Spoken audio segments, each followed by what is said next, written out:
안녕하십니까. KTV 시청자 여러분. 지난 10월 9일은 한글날이었습니다. 올해는 세종대왕께서 한글을 만들어 배포하신 지 567돌이 되는 해입니다. 인도네시아가 1945년에 바사를 알파벳으로 표기하기로 했던 것을 감안하면 말을 문자로 옮김에 있어 500여 년이 빨랐던 셈입니다.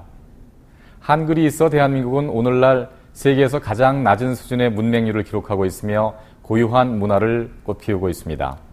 후손들에게 물려줄 정말 값진 유산이라는 것이 무엇인지를 돌아보게 하는 한글날이었던 것 같습니다. 먼저 이번 주 환율 관련 소식부터 전해드리겠습니다. 미 달러 대 루피아의 환율은 10월 10일 종가 기준 11,148 루피아로 끝이 나 11,000 초반대에서 안정을 찾는 모습을 보였습니다. 달러당 원화는 1,070원 수준, 100루피당 원화는 9.3원 수준을 유지했습니다.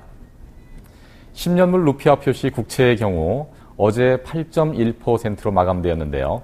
주중에도 큰 폭의 움직임은 보이지 않았습니다. 한편 주식시장은 종합주가지수가 4,487로 마감하여 전주 대비 1.54% 상승하는 모습을 보였습니다.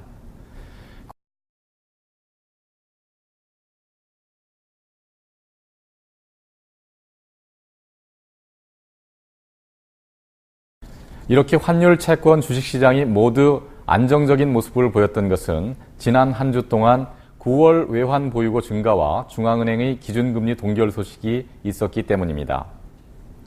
우선 지난 월요일에 9월 외환 보유고가 발표되었습니다. 957억 불로 8월 930억 불 대비 2.9% 증가한 모습입니다. 이에 대하여 중앙은행은 루피아의 가치를 안정시키고 경상수지 적자를 줄이려 노력한 결과물이라고 자평하였습니다. 여기서 한 가지 생각해 볼 게 있습니다. 과연 달러당 루피아화의 적정한 가치는 어느 정도일까요? 물론 답도 없고 보는 사람마다 다양한 수준을 제시할 수 있을 것입니다. 만디리 은행의 수석 이코노미스트인 데스트리 다마얀띠는 시장은 현재 많이 안정되었다. 그것은 투자자들이 지금의 환율 수준이 적정하다고 보고 있기 때문이다 라고 말했습니다. 또한 지난 화요일에는 인도네시아 중앙은행이 10월 기준금리를 전월과 같은 7.25%로 동결했습니다. 최근 물가가 안정세를 보이고 있고 루피아화의 하락세도 진정 기미를 보이고 있다는 이유에서입니다.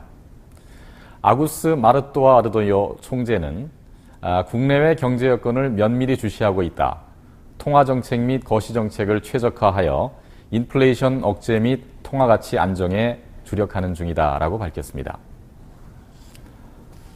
또한 경제 성장률은 당초 6.3%를 목표로 했었지만 현재는 5.5%에서 5.9% 사이로 예상하고 있다. 지난 2분기에 5.8%의 성장률을 보였지만 3분기에는 5.6%에 그쳤고 최근의 상황이 당분간 지속될 것으로 본다라고 말했습니다. 걷잡을 수 없을 것 같이 요동치던 환율도 어느 정도 11,000대에서 안정되어 가는 모습입니다. 금리나 경상수지 등에서도 급격한 변동의 모습은 사라져가고 있는 듯합니다. 주요 전문가들은 향후 전망을 어떻게 하고 있는지 알아보도록 하겠습니다. 재무부의 루키 알파르만 거시경제정책 부장은 월드뱅크와의 공동 주최된 토론회에서 현재의 인도네시아 상황을 다음과 같이 정리하였습니다.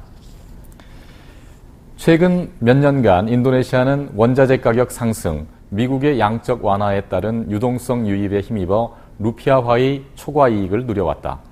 하지만 그건 정상이 아니었다. 중국의 성장물 저하로 원자재 가격이 하락했고 미국의 경기 상승으로 유동성 유입은 줄어들었으며 이제 다시 정상으로 돌아오는 중이다 라고 말했습니다. 인도네시아에 계신 분들은 혼란스럽고 요동치는 상황을 최근 몇 개월 함께 겪어오셨습니다. 변화가 너무 급격하다 보니 대부분 비정상이라고 여겼던 것 같습니다. 언제 그칠지도 궁금해 하셨습니다. 하지만 혼란 후에 마주하고 있는 현재의 모습이 실제로는 정상이라는 견해입니다. 과연 어느 것이 정상일지는 모르겠습니다. 그러나 안정적인 모습에 대하여는 대다수의 분들이 반겨하는 듯합니다. 자카르타에 이제 모노레일이 도입됩니다. 한국의 경량 전철로 이해하시면 되겠습니다.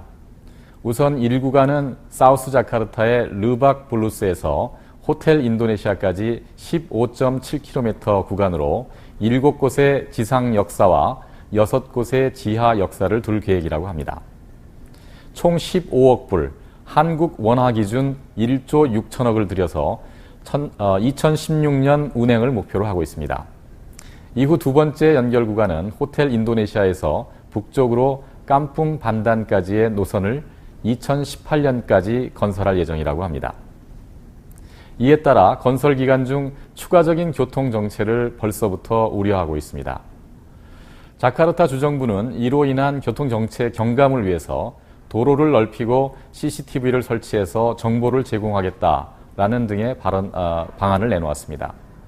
그러나 이런 노력이 근본적인 대책인 되지 못함을 또한 인정하고 있습니다.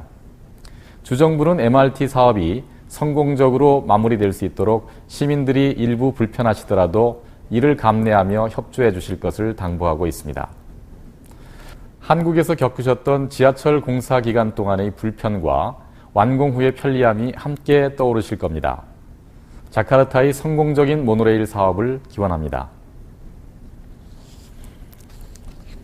대만의 삼성전자로 알려져 있는 아이폰을 생산하는 팍스콘을 잘 아실 겁니다. 이곳 인도네시아에 수십억 불, 원화로 수조 원 규모의 투자를 검토하고 있는데 세제 문제가 걸림돌이 되고 있다고 합니다. 팍스콘의 CEO인 테리 구 회장은 최근 아펙 기간 중에 있었던 기자 간담회에서 휴대폰 완제품에 대해서는 무관세인데 반하여 부품에는 관세를 부과하고 도입하는 설비에 대해서도 5에서 15%의 세율이 부과되고 있다는 점이 투자의 문제점이다라고 지적했습니다. 그는 또 인도네시아는 젊은 인구층이 증가하고 있는 상황이며 현재 1억 대 이상의 휴대폰이 수입되고 있는 바, 이에 팍스콘은 향후 여러 단계에 걸쳐 50억 불 규모의 투자를 고려하고 있다고 말했습니다. 질적으로도 단순히 값싼 노동력으로 휴대폰을 만들기만 하는 것이 아니라 소프트웨어 개발과 다양한 정보통신기기 생산에 이르기까지 여건이 허락하는 범위 내에서 인도네시아의 사업 영역을 최대한 확대할 계획이라고 밝혔습니다. 인도네시아는 산유국이자 석유 제품 수입국입니다. 원유와 천연가스를 생산하여 수출하고 대신 휘발유, 경유 등의 정제품을 수입하고 있습니다. 문제는 수입이 수출을 늘 초과한다는 것입니다. 올해 8개월 동안 원유 및 가스 부분에서만 85억 3천만 불, 원화로 약 9조 2천억 원의 적자를 보였습니다.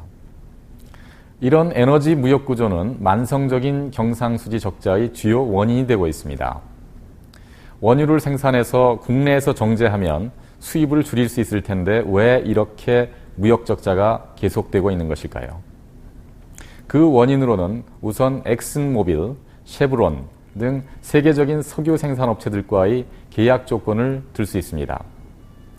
이들이 생산한 원유의 35%, 천연가스의 40%를 가공하지 않은 상태로 어디로든 판매할 수 있는 조항이 계약 조건에 들어있다고 합니다.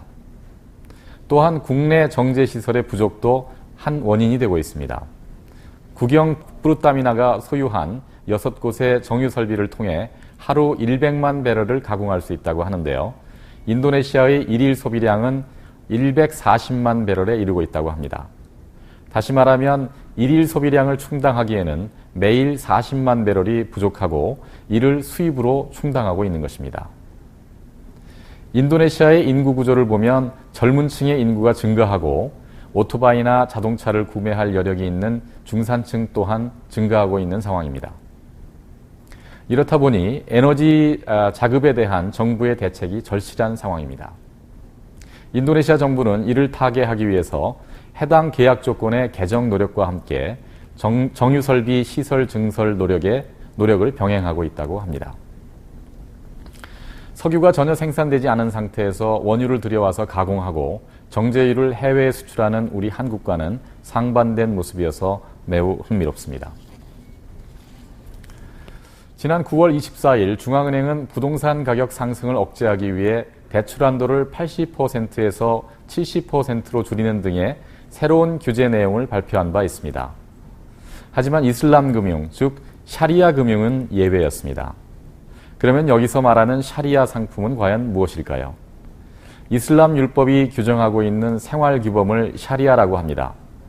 이 샤리아 규정을 준수하는 금융을 이슬람 금융 또는 샤리아 금융이라고 하는데요. 주요한 특징으로는 이자를 금지하고 이 자금으로 무기를 만들기 위한 방위산업, 주류산업, 카지노 등 오락향락 사업 등에 투자하는 것을 금지하고 있습니다. 주택 관련 샤리아 금융상품의 특징을 보면 은행이 해당 주택을 구입해서 할부금 또는 렌트비를 받거나 지분을 순차적으로 넘기면서 해당 지분에 상응하는 대금을 받는 방식입니다. 인도네시아는 세계 최대의 무슬림 국가입니다. 하지만 이슬람 금융이 차지하는 비중은 5%로 말레이시아의 21%에 비하면 아직도 낮은 비중이라고 합니다. 최근 인도네시아의 2위 은행인 BRI와 4위 은행인 BNI가 지난 BI 정책 발표를 이슬람 금융 상품의 확대 기회로 활용할 계획이라고 밝혔습니다. BNI 샤리아 부문의 이만 뜨구 이사는 이 상품이 이슬람 금융 취급 은행의 주요 상품이 될 것이라고 확신한다. 다만 고객에 대한 많은 홍보가 선행되어야 할 것이다 라고 말했습니다. 아직 인구의 절반가량이 은행 계좌를 보유하고 있지 않다고 알려진 인도네시아에서 앞으로 금융산업의 새로운 시장이 형성될지 주목해 봐야겠습니다. 다음 주 화요일은 인도네시아의 휴일입니다. 이둘 아드하라고 하는 명절인데요. 아브라함이 신의 계시를 받아 자신의 신앙을 시험하기 위해 아들을 제물로 바치려던 순간 신의 계시로 근처에 있던 양을 제물로 대신 바치게 되었는데 이 이야기에서 유래된 명절입니다. 이둘 아드하 아침에 무슬림들은 모스크에 가서 기도를 하고 제물로 잡은 가축을 가난한 이웃들과 함께 나눈다고 합니다. 한국에서는 가을이 깊어가고 있고 곧 겨울을 채비해야 할 때입니다. 우리에게도 돌봐야 할 이웃은 없는지 다시 한번 살펴보시는 주말 되시기 바랍니다. 지금까지 시청해 주신 여러분 감사합니다.